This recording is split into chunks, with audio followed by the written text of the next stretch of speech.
I'm Amil Niazi, sitting in for Elamin Abdelmahmoud. This morning on Commotion, we're remembering Graham Greene, the Canadian actor who paved the way for Indigenous people on screen and off.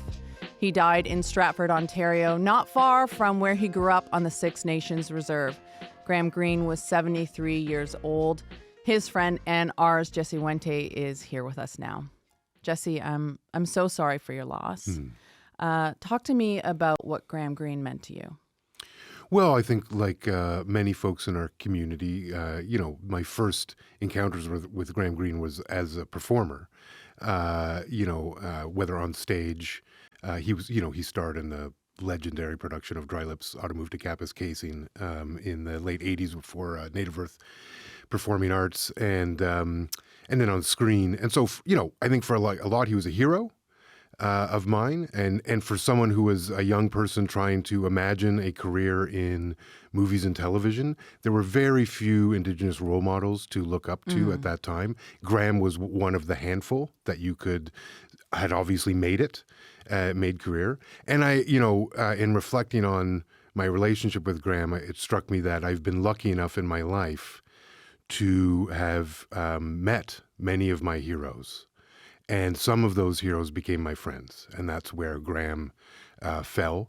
And I realized how important it is in these moments that when that happens to you, because I do think, you often hear you shouldn't meet your heroes. Exactly, yeah. I've met many of my heroes. I would actually encourage people to do that. You risk disappointment as you do with when you meet any other human being, whether they're your heroes or not. But you also risk discovering that they're exactly sort of what you would imagine, and that was my experience with Graham. And that when that happens to you, you should make sure you take the opportunity while they are here to let them know what they meant to you. And I'm glad to say I think I was able to do that with Graham over our years of friendship. So he was a hero and a friend, and I love him dearly. That is so special, and I love that you said people should meet their heroes, because it gives you the opportunity to be speaking about them in the way that you are now. Sure, having to speak about them after they pass is part of maybe what comes with that experience, but that's okay. That's part of the continuum, and hopefully I'll do right by Graham this morning. You made a really special post on social media talking about his generosity, who he was as a person and as a performer. Can you just share a moment from that post with us now? Oh, sure. I mean, I met Graham back in the 90s when I was a film critic, at the CBC. So this would have been after the big fame of, Dances with Wolves and Thunderheart and all those big Hollywood productions that he's probably most famous for. Yeah. Graham was the first, among the first First Nations people to ever be nominated, certainly for an acting award for Best Supporting Actor for Dances with Wolves. So I met him after all of that. His comment at the time was he had never met an Indigenous film critic before. And we just sort of became friends with, professionally in that move. We spent some time together, and he was always there when I would call. And I tried to always be there when he would call. So in times when I asked him to do things on stage, because he's Graham Greene, he did them. And likewise, when he asked me, because he would sometimes, to interview him on stage, I would do that as well. And we just had a great rapport. And in more recent years, we, like a lot of Indigenous people of certain vintages of eras, we communicated a lot on Facebook and sent messages. He sent a lovely note when I had my heart attack. And it was that sort of thing. And he was just always there. And the thing I will always say about Graham is the thing I will remember most was the laughing. You always laughed. He joked constantly. It was hard sometimes to be serious when you were with Graham. It was just constant humor, and I will just always remember laughing with him. What kind of jokes would he make? Oh, goodness, every kind. Some we cannot say on this program at all. But just poking fun all the time. It was very much our, for a lot of Indigenous people, that is our way.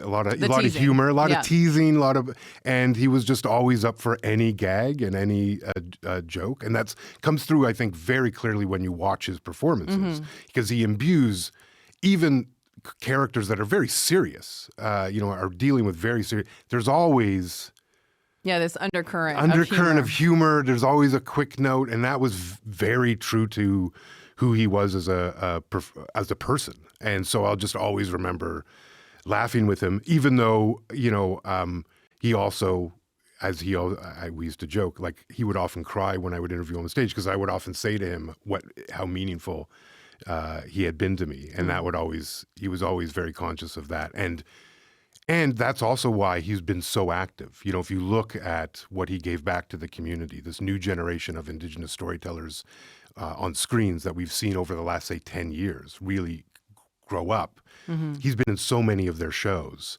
because he was believing in that we should be making these stories, and that he wanted to make sure that continued, and to participate and contribute his Graham Greenness to that process. Yeah. Well, let's talk a bit about that role that sort of catapulted him into, another stratosphere.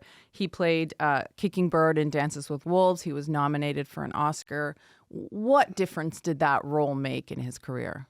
Oh, well, it made his Hollywood career. I think, that was a time when getting nominated for an Academy Award would make your career. Like, it meant you were going to get sent scripts. You were going to get projects that would not have been sent to you otherwise. And so that absolutely was super meaningful in terms of that part of it. Graham, when I would ever talk to him about that movie, he had somewhat of a complex relationship with that role in that film, because the film, while it was a landmark film and won a bunch of Academy Awards, for this Indigenous film critic and many of us who watched it, it's not really a film about us at all, right? We're sort of window dressing. And Graham is great. And Tantu, who's also in that, Tantu Cardinal, who's also in another legendary Indigenous actor who's also in it. They're great. That's nothing against them. It's just, it was a movie about Kevin Costner's character and so he had a somewhat complex relationship with that film, but it certainly made his career in terms of being able to access movies like Thunderheart, Die Hard, all of those sorts of big productions. It made him legend. And for those of us, that's the peak, to be at Oscar night. Yeah. For those of us that dreamt of movies as a career. Of course. We all make up the Oscar speech in our head, even if we're not actors. 100%. Yeah. And for us, it was like, there you go. You can actually...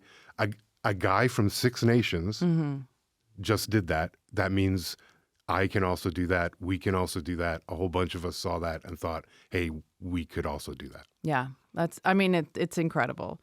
He worked really hard to learn Lakota for that role. Yeah. He talked about kind of that process on Cue with Tom Power. Let's listen to that moment. I spent 8 hours a day for 7 weeks in my hotel room, learning this language. Then one morning, that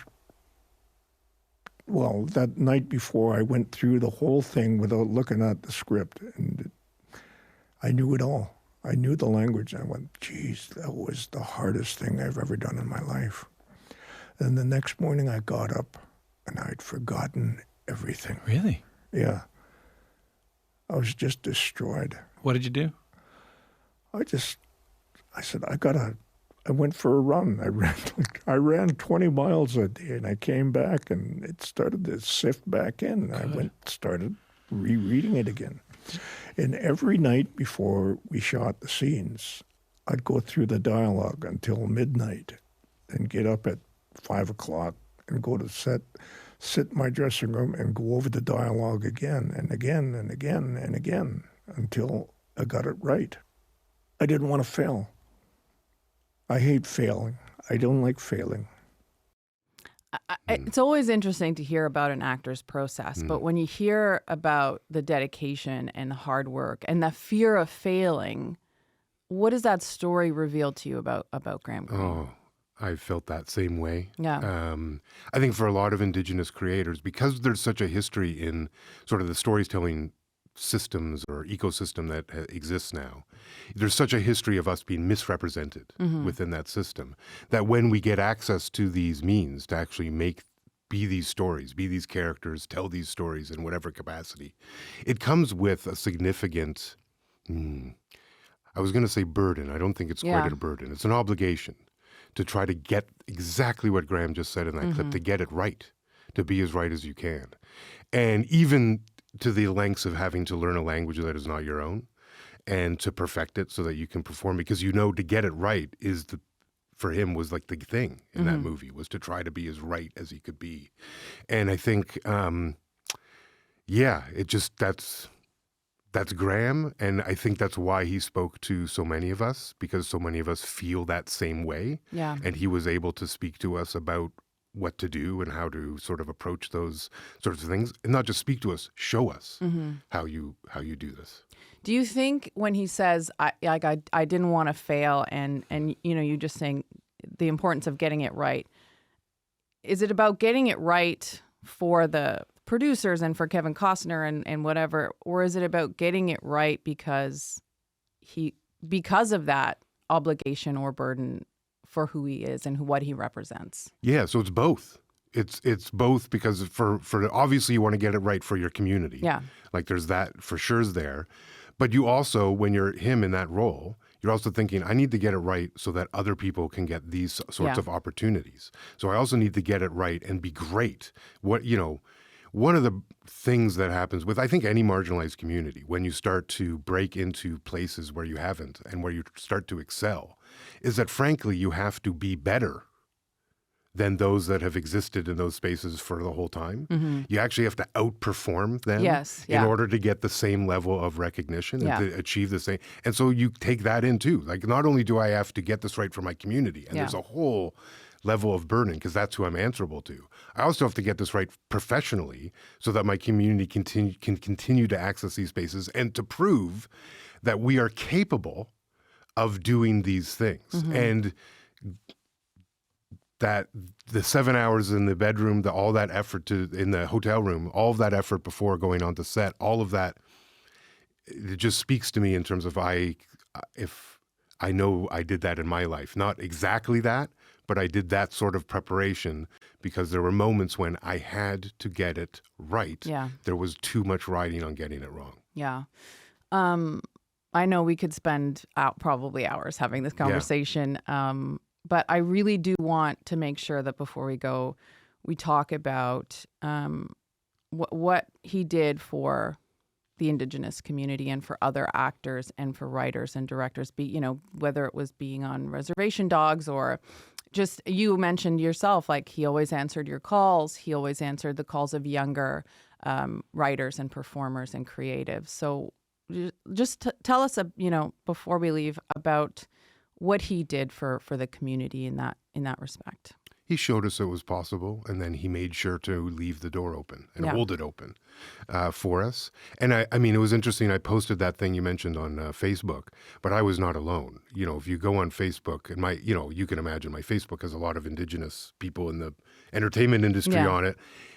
That's all it was last night, was all of us just sharing what he had meant to us, whether we had met him or not. But so many of us, it turns out, so many people had a very similar relationship to him than I did, met him as a professional, established person, and he was there to help make sure that we were able to achieve what we needed to achieve. He saw all of the value in that. So huge. I think he's among those people where it's hard to imagine we get here without those sorts of icons, which isn't to say there isn't a lot of community work. It's just that sometimes you do need people to break through to show you that is doable, and he was one of those people. If you're a younger person, I don't like to say young person, but if you're a younger person and, you're listening to this conversation and you're thinking, oh, wow, this guy sounds amazing. I need to, envelop myself in his work. Where should they start, and what do people need to watch and why? Yeah, so I had one great opportunity when I did this huge exhibition of Indigenous cinema for the Toronto International Film Festival back in 2012. It was the largest sort of display of Indigenous cinema in the history of the planet at that point. Yeah. And of course I wanted Graham to participate. And so he was going to do an on-stage talk. That's one of those talks I asked him to do that he agreed to do. And part of it was, I said to him, you get to pick what movie of yours we will show. Whatever movie you want. And of course, some people were like hoping, oh, it'll be Dances. It'll be Dances with Wolves. He'll pick that. We'll get to show it. It'll pack the house. It'll be awesome. And Graham said to me, now, you know, Jesse, I want to show this other movie called Clear Cut, which is a Canadian film, which I think for him was one of his proudest performances. I hope it's accessible. It can be hard to see. At the time, TIFF was lucky. It had the best 35 millimeter print of that film left in the country and probably the world. I would recommend Clear Cut. It's a very angry movie about a literal force of nature that comes to haunt those that seek to destroy forests. Graham plays the force of nature. He is a force of nature in the movie. Absolutely brilliant, powerful film, Canadian film, not a Hollywood movie. And I can't think of it. That movie plays large in terms of some of the Indigenous shows we now see. That movie really helped. And that performance, I think, embodied a lot for a generation of us that saw it. Well, Jesse, I really appreciate you coming on here and chatting with us today. Thank you so much. Miigwech, Amil. Jesse Wente is a regular here on Commotion and currently a storyteller in residence at Toronto Metropolitan University. For more on Graham Greene's legacy, you can go to CBC News and you can listen to his full conversation on the Q podcast with Tom Power.